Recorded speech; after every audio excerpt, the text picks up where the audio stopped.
নমস্কাৰ বন্ধু বান্ধৱীসকল স্বাগতম জনাইছো টুজব চেনেলৰ অন্য এটা গুৰুত্বপূৰ্ণ ভিডিঅ'লৈ। টুজব চেনেলৰ জৰিয়তে আমি অসম তথা ভাৰতৰ চৰকাৰী বেচৰকাৰী চাকৰি বিজ্ঞাপন আলোচনা কৰোঁ। আজিও ঠিক তেনেধৰণে অসম চৰকাৰৰ এটা বিশেষ বিজ্ঞাপন লৈ আপোনালোকৰ ওচৰলৈ আহিছোঁ। বিজ্ঞাপনটোৰ সবিশেষ বিতংকৈ জানিবলৈ ভিডিঅ'টো শেষলৈকে চাব। বন্ধু বান্ধৱীসকল, আপুনি যদি আমাৰ চেনেলৰ প্ৰথমবাৰলৈ আহিছে তেন্তে চেনেলটো ছাবস্ক্ৰাইব কৰি দিব। আপুনি যদি ফেচবুকত চাই আছে তেন্তে পেজটো ফ'ল' কৰি দিবলৈ নাপাহৰিব। বন্ধু বান্ধৱীসকল, আহক ভিডিঅ'টো আৰম্ভ কৰোঁ। বন্ধু বান্ধৱীসকল, মই আজি অসম চৰকাৰৰ অধীনৰ অসম লোকসেৱা আয়োগৰ পৰা প্ৰকাশিত এটা বিজ্ঞাপন লৈ আপোনালোকৰ ওচৰলৈ আহিছোঁ। আজি এই বিজ্ঞাপনটো প্ৰকাশ কৰিছে অসম লোকসেৱা আয়োগে আৰু পদটো হৈছে আপোনালোকৰ PWD ডিপাৰ্টমেণ্টৰ পৰা ভেকেঞ্চিটো আহিছে। এই PWD ভেকেঞ্চিটোৰ কাৰণে অসম লোকসেৱা আয়োগে এই বিজ্ঞাপনটো প্ৰকাশ কৰিছে। এই পদটো আপোনালোকক মই দেখাব বিচাৰিছোঁ। Assistant architect under public work department. আপোনালোকে নিশ্চয় বুজি পাইছে, এছিষ্টেণ্ট আৰ্কিটেক্ট পদৰ কাৰণে বিজ্ঞাপনটো আহিছে PWD ডিপাৰ্টমেণ্টৰ ফালৰ পৰা। ইয়াতে টোটেল পদ আছে 4টা পদৰ কাৰণে প্ৰকাশ কৰিছে। এই বিজ্ঞাপনটো আপোনালোকৰ 18 জানুৱাৰী 2025 তাৰিখত প্ৰকাশ কৰিছিল অসম লোকসেৱা আয়োগে।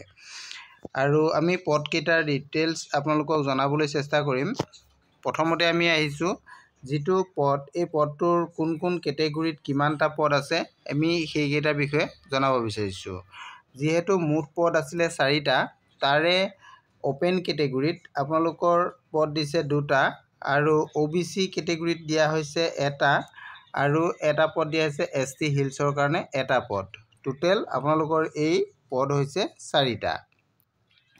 ইয়াৰে এই 4টা পদৰে এটা পদ ইয়াতে ৰিজাৰ্ভেশ্যন দিয়া হৈছে পোষ্ট ৰিজাৰ্ভ ফৰ PWBD কেণ্ডিডেটৰ কাৰণে। PWBD কেণ্ডিডেটৰ কাৰণে এটা পদ ইয়াতে ৰিজাৰ্ভেশ্যন দিয়া হৈছে এই 4টা পদৰে। গতিকে বন্ধু বান্ধৱীসকল, আপোনালোকে নিশ্চয় জানিব পাৰিলেই যে কোন কেটেগৰীত কিমানটা পদ আছে। এতিয়া আমি আহোঁ ইয়াৰ বয়সৰ সীমাৰ কথা আহোঁ।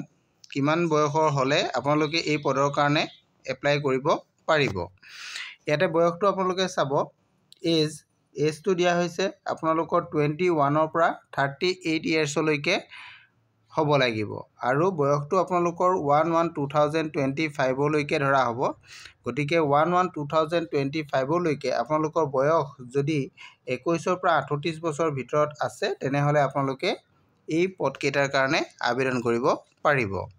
আৰু ইয়াতে ৰিজাৰ্ভেশ্যন কেটেগৰী কেণ্ডিডেটসকলৰ কাৰণে বয়সৰ আপাৰ এজৰ ৰিলেক্সেশ্যন আছে। আপোনালোকে ৰিলেক্সেশ্যনকেইটা চাই ল'ব পাৰিব। যিসকল SC আৰু ST কেণ্ডিডেট তেওঁলোকৰ কাৰণে 5 ইয়াৰ্ছৰ আপাৰ এজৰ ৰিলেক্সেশ্যন থাকিব, অৰ্থাৎ তেওঁলোকে 43 ইয়াৰ্ছলৈকে এপ্লাই কৰিব পাৰিব। আৰু যিসকল OBC আৰু MOBC কেণ্ডিডেট আছে তেওঁলোকে 41 ইয়াৰ্ছলৈকে এপ্লাই কৰিব পাৰিব, অৰ্থাৎ তেওঁলোকক 3 বছৰ আপাৰ এজৰ ৰিলেক্সেশ্যন দিয়া হ'ব। আৰু যিসকল এক্স ছাৰ্ভিচমেন আছে তেওঁলোকৰ কাৰণে 50 বছৰলৈকে দিয়া হৈছে। যিসকল এক্স ছাৰ্ভিচমেন তেওঁলোকক 50 বছৰলৈকে ইয়াতে ৰিলেক্সেশ্যন দিয়া হৈছে। আৰু ইয়াতে এক্স ছাৰ্ভিচমেনৰে যদি আনৰিজাৰ্ভ কেটেগৰী হয় তেতিয়াহ'লেহে 50 বছৰ, যদি ৰিজাৰ্ভেশ্যন কেটেগৰী হয়, যদি বা OBC হয় তেনেহ'লে আৰু 3 বছৰ তেওঁলোকে ৰিলেক্সেশ্যন পাব। আৰু যদি তেওঁলোক SC বা ST কেণ্ডিডেট যদি হয় তেনেহ'লে তেওঁলোকে আৰু 5 বছৰ পাব, অৰ্থাৎ তেওঁলোকে 55 ইয়াৰ্ছলৈকে কৰিব পাৰিব। আৰু যিসকল PWBD কেণ্ডিডেট আছে তেওঁলোকৰ কাৰণেও ইয়াতে 10 বছৰ আপাৰ এজৰ ৰিলেক্সেশ্যন দিয়া হ'ব।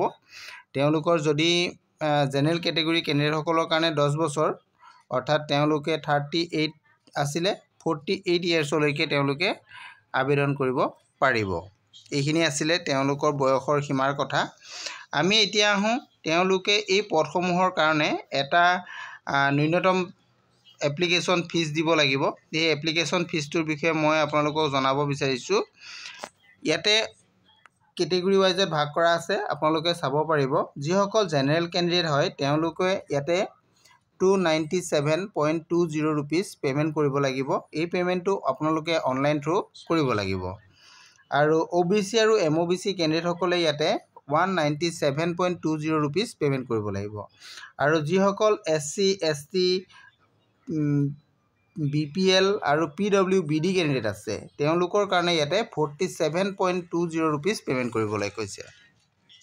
গতিকে আপোনালোকে এইটো পেমেন্ট কৰিব লাগিব, অনলাইনৰ থ্ৰু কৰিব লাগিব। আৰু এই পেমেন্টটো আপোনালোকে অনলাইন আবেদন কৰাৰ ঠিক 2 দিন পিছলৈকে আপোনালোকে কৰিব পাৰিব। ইয়াতে ডেটটো দিয়া হৈছে, আপোনালোকে চাব পাৰিব। 25 ফেব্ৰুৱাৰী তাৰিখলৈকে আপোনালোকে এই ফিজটো পেমেন্ট কৰিব পাৰিব। আৰু অনলাইন আবেদনটো আপোনালোকৰ 24 জানুৱাৰীৰ পৰা আৰম্ভ হ'ব। 24 জানুৱাৰী 2025 পৰা অনলাইন আবেদন আৰম্ভ হ'ব আৰু 23 ফেব্ৰুৱাৰী 2025 লৈকে আপোনালোকৰ অনলাইন আবেদন চলিব। অৰ্থাৎ আপোনালোকৰ লাষ্ট ডেটটো হ'ব 23 ফেব্ৰুৱাৰী 2025 আৰু আপোনালোকৰ অনলাইন যিটো পেমেন্ট হয় পেমেন্টৰ লাষ্ট ডেটটো হৈছে 25 ফেব্ৰুৱাৰী 2025। গতিকে আপোনালোকৰ এইকেইটা মেইন ইম্পৰ্টেন্ট ডেট কেইটা আপোনালোকে ভাল ধৰণে মনত ৰাখি ল'ব। এইখিনি আছিলে ইয়াৰ গোটেইখিনি মই আপোনালোকক ক'লোৱেই। অনলাইন আবেদন কৰিবলৈ হ'লে আপোনালোকে অফিচিয়েল ৱেবছাইটত যাব লাগিব।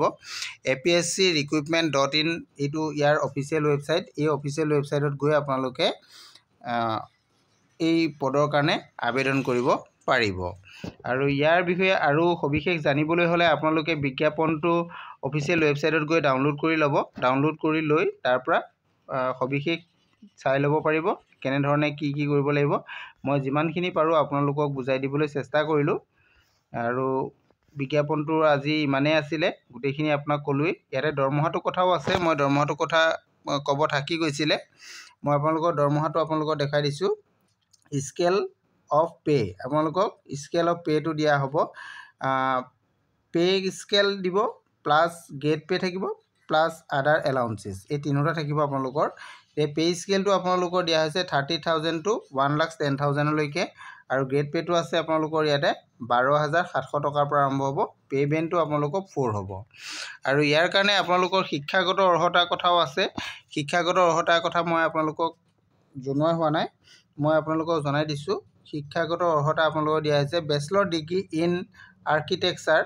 বেচেলৰ ডিগ্ৰী ইন আৰ্কিটেকচাৰ হ'ব লাগিব ফ্ৰম ইণ্ডিয়ান অৰ ফৰেনচিক ইউনিভাৰ্চিটি ৰিকগনাইজড বাই গভৰ্ণমেণ্টৰ ৰিকগনাইজ আপোনালোকৰ যিকোনো ইউনিভাৰ্চিটিৰ পৰা আপোনালোকে বেচেলৰ ডিগ্ৰী ইন আৰ্কিটেকচাৰত হ'ব লাগিব। এইটো দিয়া হৈছে আপোনালোকৰ। বা 2 নম্বৰ ক্ৰাইটেৰিয়াত আপোনালোকক দিয়া হৈছে candidate must have up to date registration from council of architecture. Registration আপোনালোকৰ কাউন্সিলৰ ৰেজিষ্ট্ৰেশ্যন থাকিব লাগিব ইন ইণ্ডিয়াৰ থাকিব লাগিব। এইটো আপোনালোকৰ এডুকেশ্যনেল কোৱালিফিকেশ্যনটো ইয়াতে বিচৰা হৈছে। আজিৰ ভিডিঅ'টো ইমানেই আছিলে। যদি ভিডিঅ'টো আপোনালোকৰ ভাল লাগিছে তেনেহ'লে লাইক কমেণ্ট শ্বেয়াৰ কৰি দিবলৈ নাপাহৰিব। বন্ধু বান্ধৱীসকল আজিলৈ ইমানেই। Thank U.